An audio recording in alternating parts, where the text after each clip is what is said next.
Hello, everybody. It's me, Colton Johnson, with Empty Popcorn Bucket Productions. I wanted to start this video out by mentioning the obvious, the lack of content recently. I've just been focusing on college and just life in general, so there just hasn't been a lot of videos lately. But now that school's out for the semester, I have a lot more time on my hands to make a few videos here and there, so stay tuned. I also want to mention the Gladiator 2 review is not going to be happening.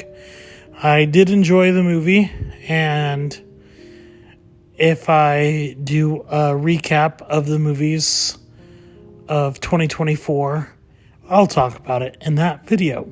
Let's move on to what we're actually going to be doing, and I'm thrilled to begin this journey with you all today. So this is a project I've been working on for quite a while now, which is ranking and reviewing all of Disney's live-action reimaginings. For those unfamiliar, Disney live-action reimaginings are adaptations of their beloved animated classics, brought to life with real actors, breathtaking visuals, and sometimes some fresh twists on the stories we all grew up loving. These stories are movies that have made an impact in my life, and they've been a major part of Disney's modern slate of films.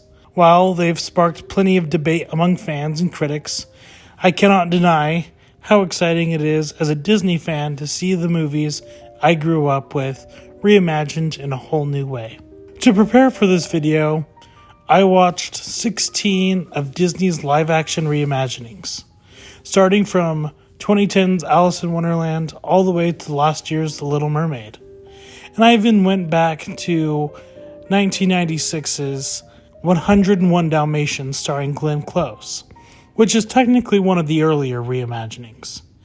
And because I'm slightly crazy, I also decided to rewatch the animated counterparts of these movies, bringing my grand total to 31 movies. This journey started at the beginning of November, and let me tell you, it's been quite the ride. Now, I'll admit up front, I'm a little bit biased. As a lifelong Disney fan, I genuinely enjoy most of these movies. Even though I understand they're not perfect, there's something so special about seeing these stories I grew up with translated into live action. Flaws aside and all. This video is also my way of getting ready for Mufasa the Lion King, which releases this week, which I'm actually decently excited for. And if you remember, I already did a video on The Lion King and its live action adaptation, so feel free to go check that out, because it's like a perfect follow-up to this video. So grab some popcorn, settle in, and let's jump into the magical yet chaotic world of Disney's live action reimaginings. And let's see where they soar, where they stumble, and how they've reimagined the classics we hold dear. Before we dive into the rankings, let me explain how I've divided these Disney live-action reimaginings into 3 different categories: alternative perspectives, prequels and sequels, and retellings. These categories help organize the types of stories Disney has chosen to tell in their live-action adaptations, and each has its own unique approach. First, we have alternative perspective. These movies explore a different character's point of view. They aim to expand on the original story by focusing on a side character, often a villain, and reimagine their role in the narrative. Think about how intriguing it would be if we got a Hades movie showing us his rise to power, or a Mother Gothel story exploring her motivations. These films offer a fresh perspective, even if they don't always stick to the tone or magic of the original. Next, we have prequels and sequel. These films either add or expand upon the story of their animated counterpart. These films aren't necessarily retellings, but act as live-action extensions of the original story. The upcoming Mufasa the Lion King, for example, will fit into this category as it explores the backstory of Simba's father. These films often take creative liberties, but still fit within the canon of their animated predecessors. Next on our list, we have retellings, which are by far the most common. These are live-action adaptations that reimagine the original animated classics, either as shot-for-shot remakes or with slight changes to the narrative. Some of these films keep the musical elements, while others strip them away entirely.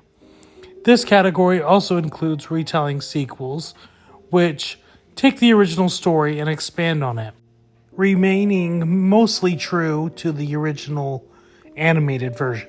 Now that you know how we're breaking down this ranking, let's jump into the reviews and rankings, starting with alternative perspective. Remember, these movies take a familiar story and flip it on its head by focusing on a side character, often the villain. The goal is to give us a new angle, though the execution can sometimes miss the mark.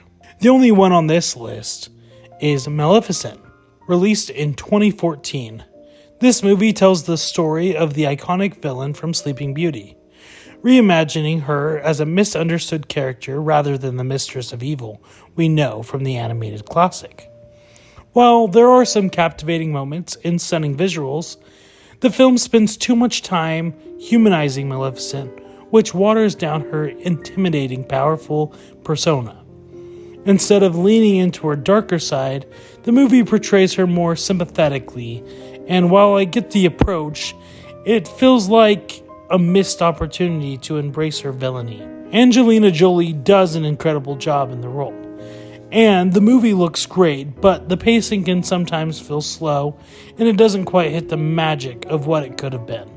For me, Maleficent earns a solid B. And that's all for this category. Yes, short but sweet, but just like the list.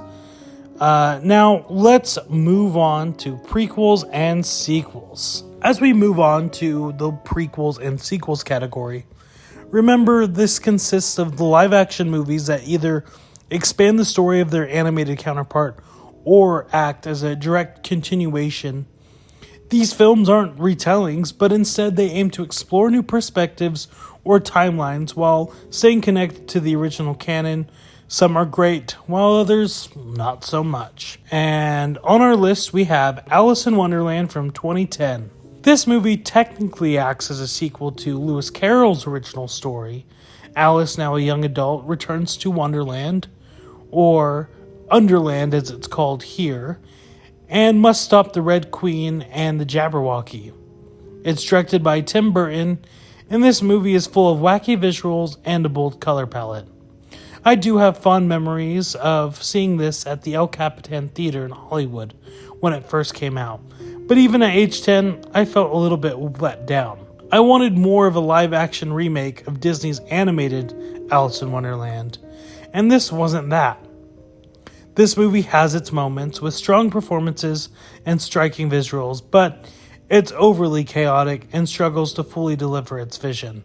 While nostalgic, it's not one of my favorites, so this one lands at C. Next on our list for this category is Christopher Robin, which is a beautifully heartfelt sequel to the Winnie the Pooh stories we grew up with. In this film, a grown-up Christopher Robin reconnects with Pooh and the gang after losing touch with his childhood joy. This movie is subtle and emotional, offering a lot of heart without being over the top. It has a similar vibe to Hook, where the protagonist rediscovers the magic of their youth. I love how it brings these characters to life in a way that feels grounded yet whimsical. While it may be slow for younger audiences, its emotional depth and nostalgic charm make it a standout. So Christopher Robin gets an A. Finally, there's Cruella, a movie that dares to be different, and I absolutely love that about it. Instead of retelling the events of 101 Dalmatians, it gives us an origin story for one of Disney's most stylish villains. The film follows a young Estella as she transforms into Cruella de Vil. With Emma Stone delivering an incredible performance, the visuals are stunning, the music's fantastic, and the fashion and costume design is just out of this world. The story is engaging and fresh, standing out as one of the most unique Disney live-action movies. While it doesn't follow the traditional Disney formula, it works so well on its own. And I'm curious to see if they'll continue Cruella's story in the future. But for now, this movie easily earns an A. Now, that's a wrap for sequels and prequels. And some hit all the right notes while others struggle to find their footing. But each of them brings something interesting to the table. But now we're going to move on to our next category. Now we've arrived for the moment you've all been waiting for. Retellings, where Disney's live-action reimaginings of their animated classics take center stage. These films can be tricky, trying to capture the magic of their animated predecessors while offering something new. So let's go through these from worst to best and see how they stack up. Starting with 1996, 101 Dalmatians.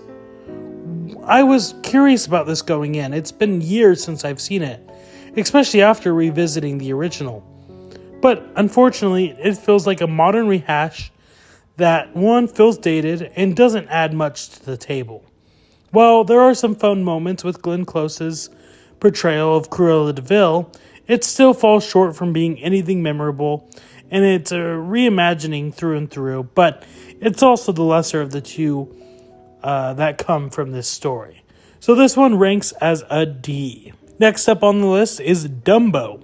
This movie has some standout visual moments, especially in the terms of representation of the world. It starts off as a pretty faithful retelling of the original film, but veers into a sequel by expanding the story into unexpected ways. The references to the original are nice, but the movie as a whole doesn't quite live up to the potential. It's a cute movie with some emotional moments, but ultimately doesn't have the lasting impact of some of the other retellings.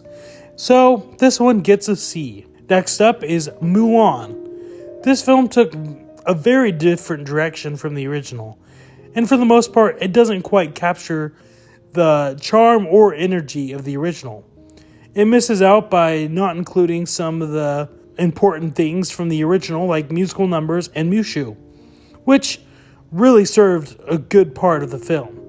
Though it is visually stunning and it has strong moments, there's just some things that don't make the film great. But it's a beautiful film, and it never feels as engaging or magical as the animated version. So this one also gets a C. Pinocchio is another retelling that isn't perfect, but still carries some Disney charm.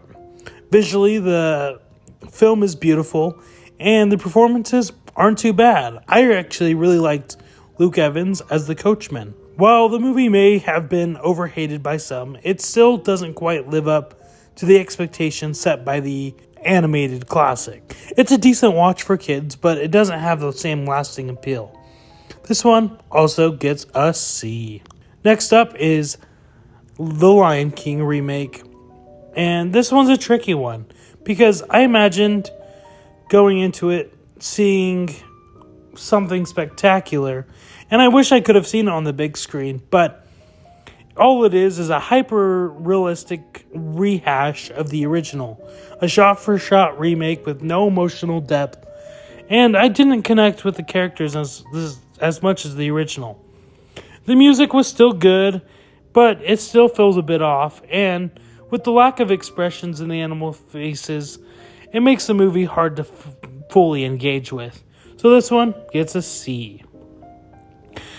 Then we have Aladdin. This is a movie I initially really enjoyed the first few viewings, but after viewings have gone on, its flaws became more apparent. The story feels padded out with unnecessary fluff, and Jafar, unfortunately, isn't nearly as intimidating as he should be. That being said, I do love the music, and Will Smith's take on the genie is a highlight, bringing fresh energy to the role. The costumes and set design are stunning, but the film structure just feels a little bit off. Still, I find this one very enjoyable, enough to give it a B. Then we have Lady and the Tramp, which surprisingly was charming and simple in the best way.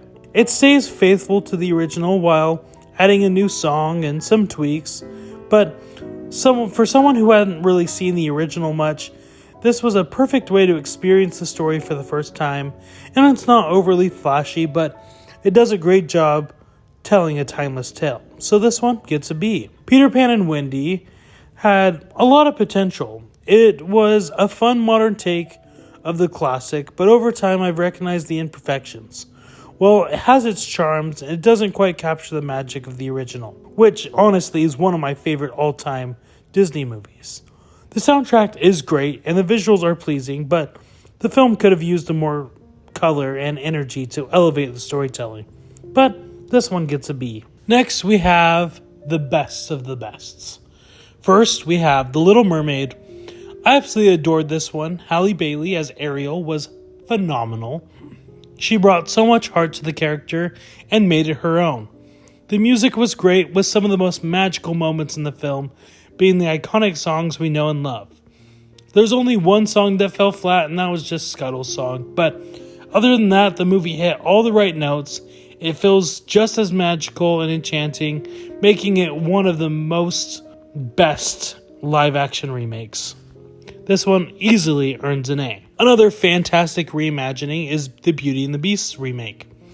This one stays pretty faithful to the original, while adding some new elements to enhance the story.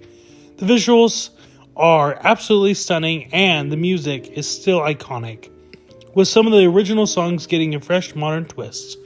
Emma Watson gives a wonderful performance as Belle. Even if her singing isn't quite as strong as we'd expect, it's thoroughly enjoyable and one of my favorite movies in the live-action lineup. So, it gets an A. Next up is The Jungle Book.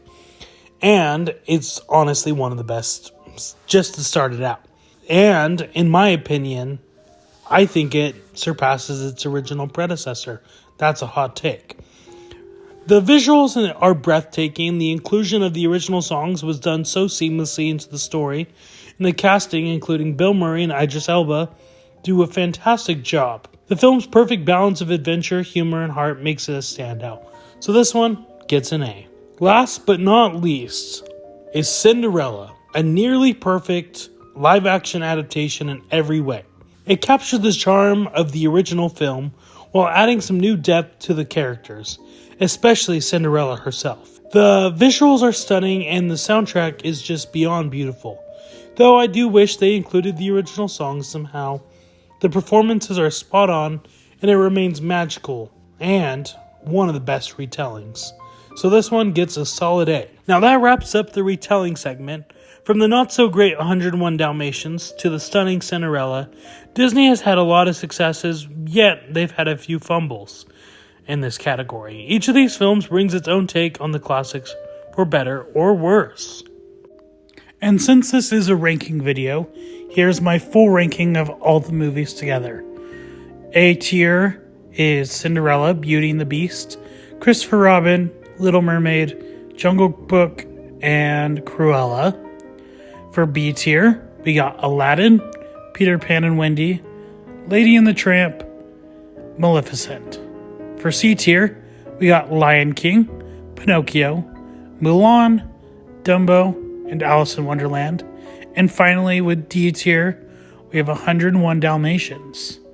And when I eventually go see Mufasa, I'll see where it lands on this list. Now, we're going to talk about the upcoming live-action reimaginings. First on our list is Mufasa, which will be releasing as this video releases, and will most likely be my next review on the channel, besides maybe Sonic. This movie, at first, I was a little nervous, since I don't very much like the 2019 Lion King, but based on early reviews, I'm actually pretty excited to see this one. And this released on December 20th, 2024. Next is Snow White. And I have to admit, I'm a little anxious about this one. Snow White and the Seven Dwarfs is the first feature animated film for Disney, and is honestly one of my favorite films of all time. So this reimagining is a big deal. But I'm cautiously optimistic about Rachel Zegler as Snow White, as I think she's talented and has an amazing voice, despite some of her drama surrounding her comments on the original movie.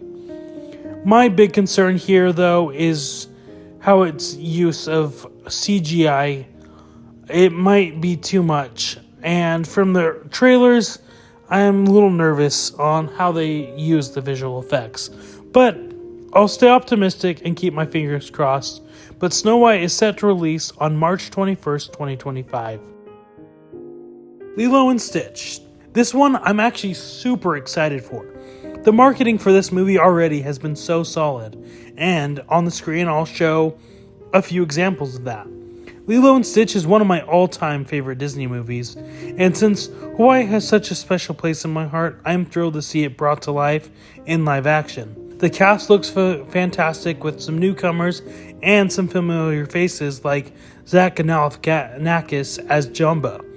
I think this one's going to be a crowd pleaser, and it's kind of funny that this just releases several weeks before How to Train Your Dragon, both of which were animated by Chris Sanders.